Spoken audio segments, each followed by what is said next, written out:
Hi guys, happy Friday and welcome back to part 14 of our Read Aloud Chasing Vermeer, written by Blue Balliett and illustrated by Brett Helquist. If you need to catch up on some other parts before listening to this, go ahead and click down to my YouTube channel and find the playlist titled Chasing Vermeer to listen to any other parts. Today we are going to start reading chapter 21, which is titled Looking and Seeing. This thief is way more ruthless than we thought. It was 9 o'clock a.m., and Calder and Petra were sitting in Calder's kitchen drinking hot chocolate. His parents were out grocery shopping. I'll bet if we called the police, Delia Dell would be searched today. And if the painting is there, they'd have a better chance of finding it than we would. The other thing we can do is tell our parents and leave it up to them. Petra didn't sound particularly happy about either idea. Calder, absorbed in his own thoughts, grinned. We can also tell no one. I can see the headlines now. Kids locate missing Vermeer. Or kids brilliantly track down Vermeer masterpiece. Or kids lead discouraged FBI agents to... Calder, come on. How can you even think about fame? What would be best for the lady? Petra closed her mouth in a tight, big sister kind of line. To be found. Calder folded his arms across his chest and looked sulky. You'd like to be on the news, too. Petra paused to think about seeing herself on a talk show, or having her picture on the front of the Chicago Tribune. Maybe, she said in a kinder voice. I vote we try and find it for ourselves today, and if we don't, we talk to our parents and the police tonight. Fine, but I think we should call Mrs. Sharp first. Why? Calder had pulled the I pentomino out of his pocket and was flipping it back and forth on the table. Because the letter sounds like her talking. We know it's not. She's in the hospital, and besides, she would never harm a Vermeer. She might help us. Petra gave her mug a decisive tap on her spoon. We'll tell her what happened in Delia Dell. That will make her curious. Then, if she knows something, maybe she'll just blurt it out. Both were looking at the eye. What's it saying? Petra asked. Instant, Calder said. Guess that means get going. They called the hospital and asked for Mrs. Sharp's room. When she answered, Petra said, Calder and I were spending some time in Delia Dell yesterday. And Mrs. Sharp's voice could have cut steel. The letter in the paper. We're worried. There was silence on the other end. Mrs. Sharp? We just didn't want you to worry. About us? Don't flatter yourselves. Why would I worry? Before Petra could tell her about the zap on the staircase, the old woman said, Just be careful. Looking and seeing are two very different things. And the phone line went dead. Calder left his parents a note. He and Petra put on their coats and headed for the campus. They hurried in through the side door of Delia Dell, and Petra skidded on the wet floor tiles. Her feet went out from under her, and she came to a painful stop in front of one of the benches. Scrambling to her knees, she looked up into a man's face. He had eyebrows so thick that they hung precariously over his eyes, which seemed far too small for the size of his face. Slippery stuff, is it not? The man's voice was low and pleasant. He had a foreign accent. These old floors are terrible when they are wet. But it's a wonderful building. Very wonderful. He smiled at Petra, his eyes almost vanishing beneath the outcroppings of hair. He offered her a large hand. You two were visiting the other day, no? Something about this man was familiar. Petra was on her feet. I'm fine, she blurted, and shoved Calder back out the door in front of her.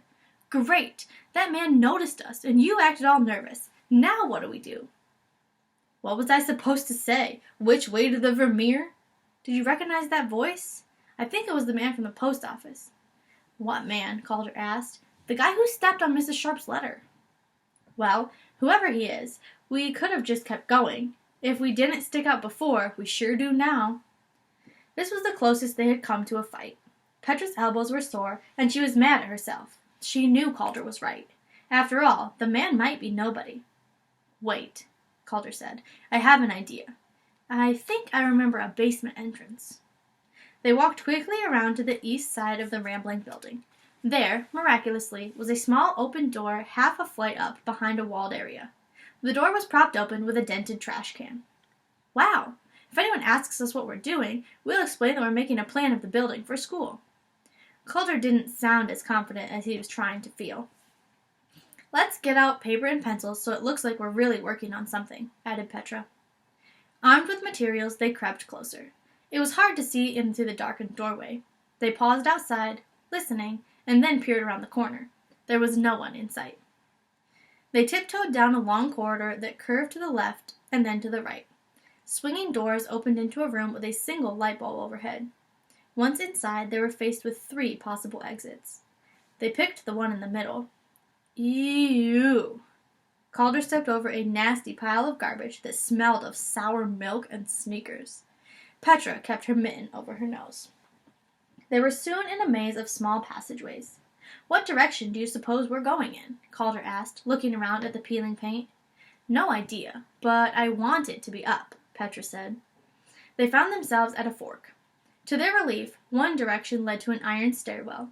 They hurried towards it. On the second floor, a diamond-shaped window looked into the hall. "I can't see much. You try." Calder stepped aside. At that moment, a blue sweater flashed by. Both kids ducked, and Petra hit Calder in the nose with her hair clip. "Petra! Watch what you're doing, will ya?"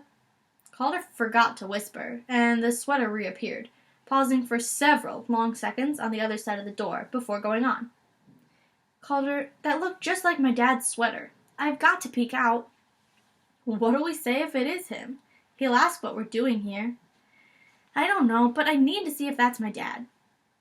They went as quietly as they could down the hall past several offices. When they reached the corner, they saw the man in the blue sweater walking up the stairs to the 3rd floor, carrying a smallish, rectangular package. The man was definitely Frank Andely. "Weird," Petra whispered. "What would he be doing here? He sometimes works Saturdays, but on the other side of campus." Petra was remembering her dad's anger that morning, and the way he had pounded the table. She also remembered his words. "Aren't you glad you weren't responsible for saving one of the world's masterpieces from a maniac?" The word maniac echoed in a frightening way in her mind. Did he feel that he was responsible? Maybe he had stumbled onto something he shouldn't have, and that was what had made him so grumpy lately.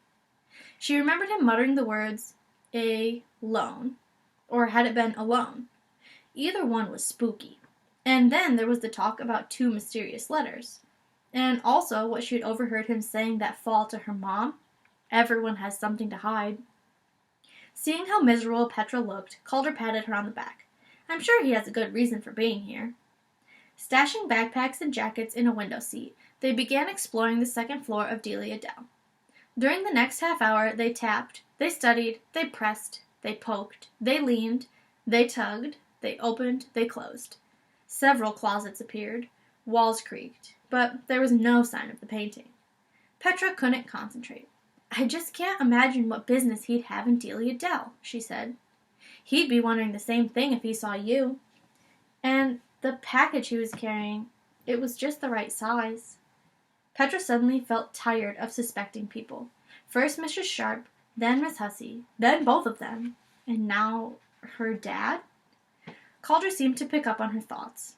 "Sneaking around and trying to figure out people isn't as much fun as I thought it would be," he said. Looking through one of the windows, she saw her dad and the man from the post office cross the parking lot. "Calder, they're together." Petra noticed that her dad's shoulders were hunched and his hands were stuffed in his pockets. He was no longer carrying the package.